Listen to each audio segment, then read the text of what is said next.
আসসালামু আলাইকুম। অনেকেই আছেন যারা এমএস ওয়ার্ডে এখানে রোলার থাকে, এই উপরে রোলার থাকে, এই পাশেও রোলার থাকে এবং রোলার থেকে বিভিন্ন কাজ করা যায়। কিন্তু এই রোলারটা যদি হাইড হয়ে থাকে তাহলে সেটি কীভাবে শো করাতে হয় বা কীভাবে শো করানো থাকলে কীভাবে হাইড করতে হয় সেই জিনিসটা আপনারা জানেন না অথবা সেটা আপনাদের মনে নেই। আজকের ভিডিওতে সেটা দেখাবো।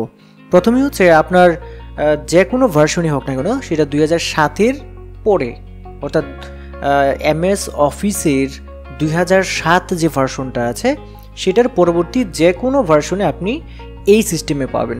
এই সিস্টেমটা কিভাবে?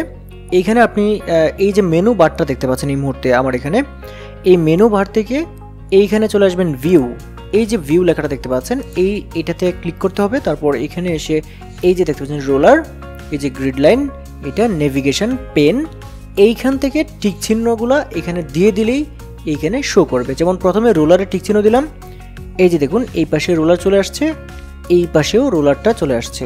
এই রোলারগুলো যখন থাকে না তখন কিন্তু অনেক কিছুই করা যায় না, আবার যখন রোলার থাকে অনেক কিছুই করা যায়। যেমন এখানে ডাবল ক্লিক করলে এই যে পেজ সেটআপের মেনুটা চলে আসে। তারপর যদি আপনি এখান থেকে গ্রিড লাইন শো করাতে চান এখানে টিক চিহ্নটা দিয়ে দিতে হবে, অথবা নেভিগেশন পেনটাকে যদি শো করাতে চান এখানে টিক চিহ্নটা দিয়ে দিবেন, এই যে নেভিগেশন পেনটা চলে আসলো। আর যদি এগুলোকে হাইড করতে চান এইখান থেকে এই টিক চিহ্নটাকে উঠিয়ে দিবেন ক্লিক করে, টিক চিহ্নটাকে উঠিয়ে দিবেন ক্লিক করে, সবটা আবার হাইড হয়ে যাবে। সো বন্ধুরা, আশা করছি আপনারা বুঝতে পেরেছেন যে আপনার এমএস ওয়ার্ডে যদি আপনার এই রোলারটা না থাকে, হাইড থাকে, তাহলে কীভাবে শো করাবেন। আশা করছি ভিডিওটা আপনাদের ভালো লেগেছে।